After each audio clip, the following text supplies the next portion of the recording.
Every bit of damage Vince inflicted vanished within seconds of hitting Camille's body. A powerful enough charge could knock her out, but that required at least a few seconds to line up, and Vince knew she wasn't about to give him that much time. All he could manage was burst shooting multiple smaller blasts that might have worn her down if she weren't healing herself every few seconds. Vince had one tactic left for getting some distance.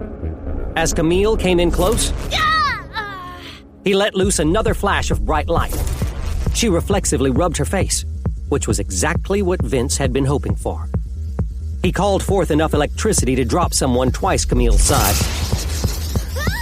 She tried to dodge, but the bolt of electricity caught her directly in the hip. Vince was in pain and coated in sweat, but he'd won. He walked over to Camille's crumpled form to check her pulse. Her hand closed around his. Oh, damn. Camille sat next to the unconscious Vince and gently pushed the damp silver hair off his forehead. Good shot. A doorway slid open in a nearby hall, casting her and Vince in fluorescent light. Leaning over, Camille kissed him on the forehead for some time, taking away all his injuries. He'd wake up soon, though she wouldn't be there to see it. Next time, maybe hang back and make sure the opponent isn't playing possum. Camille stood and took in her surroundings. With no announcement made and the lights still off, it stood to reason that there were still enemies left to be found. She picked a nearby hall and headed off, making sure to be out of sight before Vince returned to the waking world. Alice wasn't moving nearly so quietly this time as she floated down the hall. Drops of blood from still closing wounds dripped to the floor below. But with no bandages, medicine, or access to a healer, there was little that could be done. Who is that? Camille? Yeah, Alice? You know it. Is Vince with you? Nope, I beat him. Knowing her, that's not a total surprise, but damn. According to Mary, that makes us the final two. Hang on, you beat Mary? Well, I won. Saying I beat her might be disingenuous, but I still won. Which means it's down to just you and me. The healer and the subtlety student.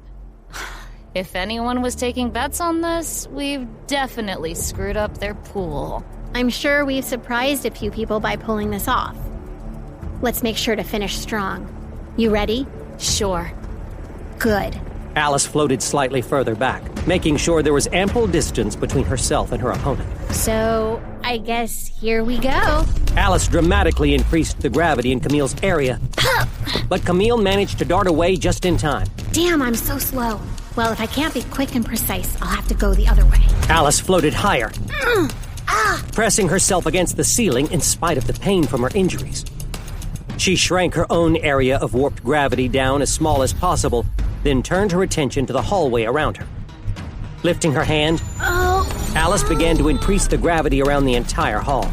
It was a bigger area than she was used to covering, and the building pain from her injuries only made the task more difficult.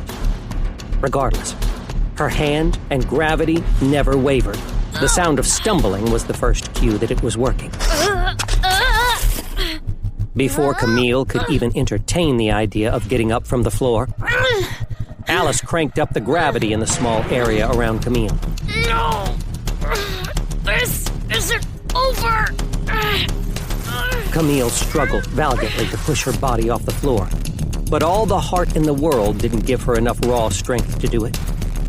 She stayed like that for 3 long minutes. Alice's vision was beginning to blur, and it felt like her whole brain had been dunked in a pool of water. In the end, despite all the tricks and tactics they'd employed over the trial, it came down to a simple test of endurance.